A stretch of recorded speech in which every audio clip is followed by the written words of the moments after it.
सही बात देखिए ना मैडम देखिए हर सलाह हमें सामान नहीं खेले के सब हमने माल के दबावे के चक्कर में लागल बा। ए चला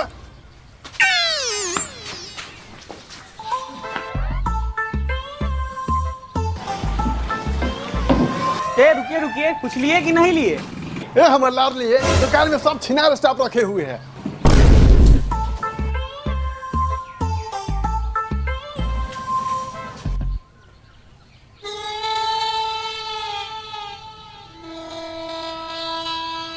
अगर ऐसा बोलजोड़ी बताइएगा तो कहिए हम दूसरा दुकान में चल जाते हैं। नहीं नहीं जाइए जाइए, वैसे भी हम ओयो वाली के फेर में थोड़ी अपना लॉस करेंगे।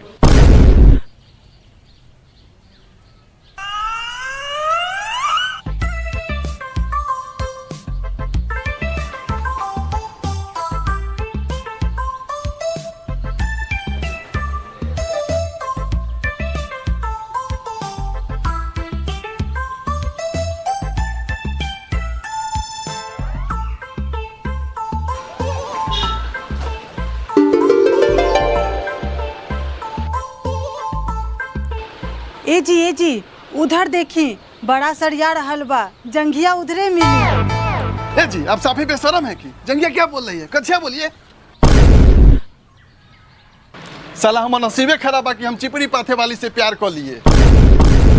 हम चिपड़ी पाथे वाला बानी तो ठीक बा, हम जात बानी मैनेजरे से सेट होबे।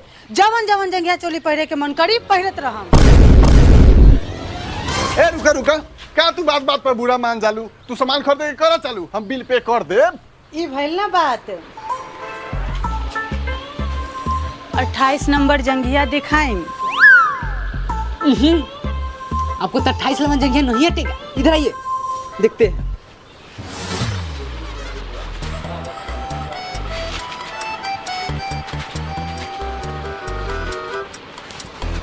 ए बाबू तनका आरामे से, इनका आशिक बानी या तहिए बानी? हाँ तो आप ही पहना दीजिए, हम चल जाते हैं। ए आप दीजिए ना, उनसे एक बार हॉर्न दबा लेंगे तो शांत हो जाएंगे। हमारे से हॉर्न पे हाथ फेर पाई तो हम तो फ्रीए में दे देंगे। लो भैया, ई दुगो चोली बचल बा। ई जे का बड़का बड़का फल है उनकर, ई जे का छोटका छोटका फल है उनकर। इनकर तो हम छुइया के साइज बता दे। ए चूहा जैसन है ये बाड़ा, बढ़ चढ़ के बोलो तेरा बोली। दुन्नू पहाड़ अगर रख देनी ना तो लाड़े पास जाइबा। मैडम भले हम चूहा जैसन बानी, लेकिन कितना पहाड़ खोद देनी।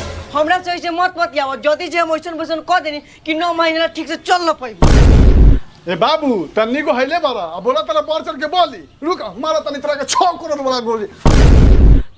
मैडम इधर देखी, इनाप सही बा। देखी पक दोगला छिनार, सब रंडवे बाड़े। मैडम देखिए ना नाप सही बा, देखिए ना मैडम देखिए। हर सलाह हमें सामान नहीं खेले के सब हमने माल के दबावे के